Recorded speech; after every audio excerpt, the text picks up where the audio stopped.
omusajja yenna gy'oli nga tokyafuna mulimu gwa kumakya ojja kunkolera bino. Naye tusooke twogere ku nsonga lwaki omulimu gw'okumakya okeera ku makya n'obeera nga tokyagufuna. Ekisookera ddala abasajja batandika okufuna omulimu gw'okumakya katugambe kuva ku myaka ng'esatu okudda waggulu omwana atandika okubeera ng'ayima, era abazadde wano mbasaba nnyo okuteekinga nooti eri abaana bammwe okulaba oba omwana mulamu oba si mulamu, kubanga waliwo abantu abazaalibwa nga ye tayimangako bukyanga azaalibwa ng'akasolo ke tekayimangako. Like singa ekizibu kinene kino tisinga mu mwana ng'akyali muto nti omwana wange tayima, basobola okumujjanjaba either mu Kiganda oba either mu Kizungu ne bamusalira amagezi ng'akyali muto n'abeera ng'atereera. Naye bw'oki ignoringa ne kigenda nga kikula omwana bw'atuuka mu bukulu bwe atuuka okwerwanako nga takyasobola kubeera ng'alina kyazza. Tosobola kuŋŋamba nti omwana alina emyaka kati 24 oba emyaka 18 oba emyaka 3 oba emyaka 2 oba mmeka bw'ajjanjaba ekizibu eky'emyaka 2 oba eky'emyaka 18 kiba kizibu. Omulimu gw'okumakya gukwasaganyizibwa n'omusajja okubeera ng'osobola oba ngugeraageranya n'omusajja okubeera ng'osobola okuwangaalira mu mana okubeera ng'oyima era okubeera ng'okuuma omuyimo. Bw'oba waakatandika ogufuna ng'okyali muto teguwangaala nnyo, but bw'obeera gutabuka nnyo oba gulabikira nnyo mu baana abavubuka which is between emyaka 13 paka ku myaka nga 19, awo omwana abeera ayina omuyimo ogwo era gubeera strong nti gusobola okulastinga eddakiika 4, gusobola lastinga essaawa emu, gusobola n'okulastinga 1.5 hours. It depends ku mubiri gw'omuntu, testosterone levels ze n'engeri gye zibeera manufactured because zikolebwa kiro ebiseera ebisinga. That is why ofuna omulimu gw'okumakya. Waliwo ekintu kye bayita REM sleep, like REM sleep where you sleep wano mu biseera w'olootera naddala kuva ssaawa nga 10 ez'ekiro oba ez'okumakya paka ssaawa 2 ez'okumakya.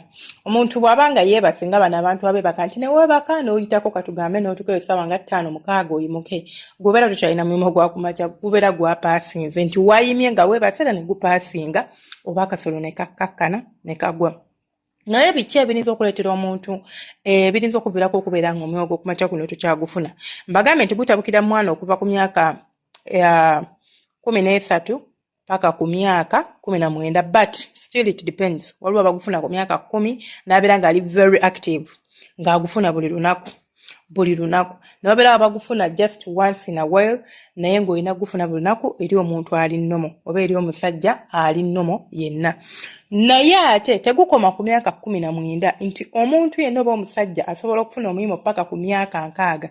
Era bw'oba oli musajja eyo ng'olina emyaka gya 5, myaka 4 okudda waggulu ng'okyazuukuka ku makya ng'oyimye ne bw'oba nga kikutwalira dakiika 5 n'ogwa, mukwano gwange omulungi weesuneko era kakasa era weetegeere nti oli mulamu.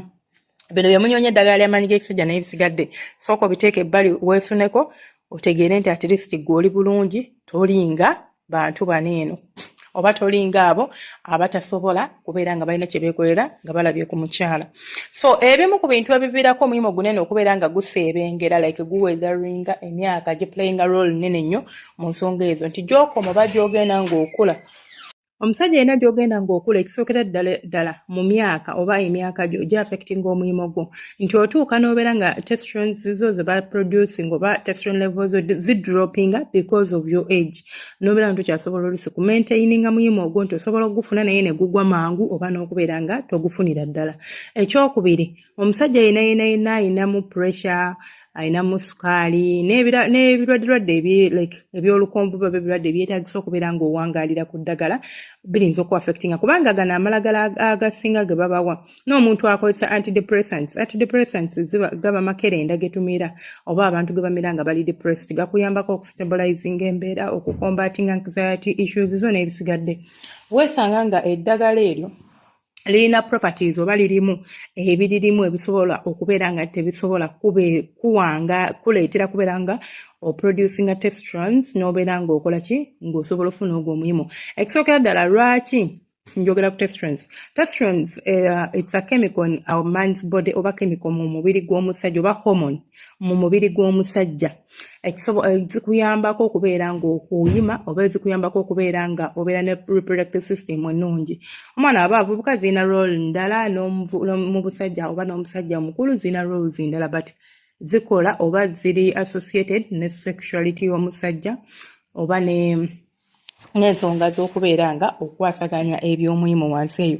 Buli bwe zidroppinga oba buli bwe zibeera waggulu weesanga nga omuyimu gwo tosobola gumaintaininga. Change in your hormones, like nga kyetwandiise hormone imbalance. Omuntu bw'aba akula atuuka hormones ze ne zidroppinga, maybe because of the emirimu gye tuyitamu, maybe because of omubiri gwo, maybe because of ebintu by'olya, bikuaffectinga nga ggwe omusajja okubeera nga tosobola kubeera ng'okola ki ng'ofuna omuyimu. So oba oyagala fixing embeera eno, first of all, work on your testosterone. Omanye nti levels za testosterone zolina osobola ogenda mu ddwaliro by the way ne bakeberako tekirina buzibu, ne bakebera testosterone levels zo ne bakubuulira nti osobola okufuna kino, osobola okukola kye bayita it's called hormone what?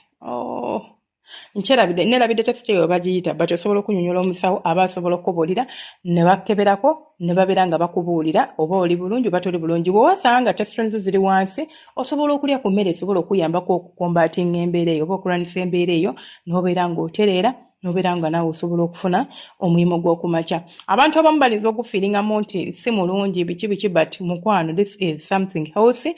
I mean healthy, sorry about that, something healthy ky'otalina kweraliikirirako, ky'otalina kuloboozaako nga ekibi oba ng'ekiswaza. It's part of your body, it's part of you. Okitegeera? And so biba bijja kuyambako okuba ng'otereeza embeera eyo. N'abantu abamu nga temwebaka bulungi, like you do not get enough sleep. Osobola okusanga omuntu nga ye okwebaka kizibu kye, asobola okuba yeebakira 2 hours, 3 hours a day, 4 hours. Osobola nawe okubeera nga tosobola kubeera ng'ogenda mu ekyo kye tuyita REM sleep oba REM sleep, ng'osobola okubeera nga processing omubiri gwo. This is when your parasympathetic system is at work. This is when your reproductive system is at work. Like woweeba kubeera ng'omuntu ali mu state y'okubeera nti olina ky'omanyi nti omubiri gwo guyina ebigutambula, like process etambula. Waliwo bino bibeera fixed, bino bibeera bwe biti, bino bibeera biti, you know. This is kati gwe tofuna kaseera ako, since weebakayo akadde katini, tofuna kaseera ako kagenda mu eyo deep sleep erinza okuviiramu okubeera ng'ofuna omuyimu. So olinza okuba tolina buzibu nti it's a call for concern ne ogamba bannange siima biki siima kumakya, but weebakira essaawa mmeka? Nti osobola okungamba nti senga naye ate ogambe nti it happens between essaawa 10 paka ku ssaawa 2 ez'ekiro. Yes, ng'ogenda okubaka ssaawa 9, ogenda okubaka ssaawa 10. This is you just slept, like you just fell asleep. The other one is a deep sleep, like weebase ne weebaka omubiri gwo, na good relaxing and all that stuff had to happen. Kati gwe olina by'otafunye kyova tosobola kubeera ng'ofuna. So if this is the cause, osobola okubeera nga weebakanga ekimala at least 8 hours a day or 7 or at most tugambe ekitini nnyo tugambe ekitini nnyo at least essaawa 6 olunaku n'obeera ng'oyitamu bw'otyo. But buli womma omubiri gwo ate nomunayo ebintu by'okubeera nga twebaka essaawa ntini, it does not only affect your sexuality oba ebintu by'omu kisenge, be affecting omubiri gwo generally, like your overall health ebeera affected because of your poor sleep, like poor sleep schedule gy'olina in full, you know. Naye ekirala osobola okubeera nga ekizibu kino kikutuukako olw'okubeera nti nga ggwe omuntu osobola okwesanga nga wafuna obuzibu ku kyetuyita neurological condition. This is about the nervous system. Singa nervous system eyo ebeera n'obuzibu bonna and ebimu ku bintu yinza okugireetera okubeera nga ebeera affected. Olinza okuba wafuna injury y'oku mugongo, spinal cord wagirumya, olinza okuba nga olina olwobulwadde bwe bayita Parkinson disease, simanyi oba mwali mubuuliddeko. Then olinza n'okubeera ng'olinamu ekizibu kyetuyita olwo condition gye bayita diabetic neuropathy. Is it something like that? Neuropathy, something like that. Neuropathy. Yeah, I think it's called diabetic neuropathy. Osobola okuba nga conditions ezo zina za-affectinga embeera oba za-affectinga kyetuyita nervous system. Yo nervous system ekuyambako okubeera nga oba eri so crucial mu nsonga z'okubeera nga omusajja like ayima transmitting signals between the cells eziri mu mubiri gwo okubeera nga osobola either okuyima oba okumaintaininga omuyimu. So if this process cannot be happening or this function cannot be controlled, kitegeeza tosobola kubeera ng'ofuna omuyimu gw'okumakya because of that. Nti buli weesanga nga olina obuzibu obwo ogenda kwesanga nga tosobola kuyima. This I think we can combat it by going to the doctors ne bakubuulira ekizibu kiba kivudde. Singa bakugambye nti the problem is with the spinal cord, the problem is with Parkinson disease, or the problem bingi ebisobola okuaffectinga nervous system y'omuntu, osanga basobola okubeera nga bakitereeza oba waliwo ebizibu basobola okugamba nti kino tetusobola kubeera nga tukitereeza, tuyinza okumaintaininga but we cannot fix it.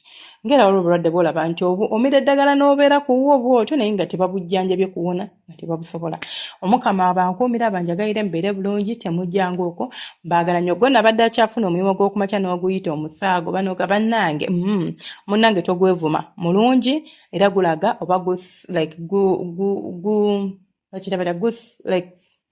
it's a symbol that oli musajja ddala akyasobolera ddala okubeera ng'onyeenya ekiwato nti abamu nabagamba nti olaba oluusi mubeera n'ebirowoozo ebigamba singa sirina amaanyi ga kisajja n'otandika n'okunoonya eddagala ng'amaanyi ogayina but because olinamu obuzibu tuyita performance anxiety toyinza kuŋŋamba nti ofuna omulimu gw'okumakya ne gulastinga eddakiika 3 ne gulastinga eddakiika 2 n'oŋŋamba nti tosobola kulastinga mu mana ddakiika 5 really okujjako okuba nga olina performance anxiety olinamu ebizibuzibu ebiri psychological kati golobooza nti siyina because of omusaayi gwange tegutambula bulungi biki bino omuntu aba yeebase and all this stuff is happening omusaayi gutambula bulungi which means there is nothing blocking your blood but bw'oba ng'oyimuse ng'oli mu kikola n'omuntu jjukira obwongo buba at work otandika okulobooza bino otandika okupanikinga otandika okukola ki n'otandika gwe kennyininyini okublocking entambula y'omusaayi oba okunafuya entambula y'omusaayi okugenda mu kasolo okwo okubeera ng'osobola maintaininga omuyimo then nowooza sirina maanyi ga kisajja. Omukama abankuumire mbeere bulungi temujjanga okwo mwiraba.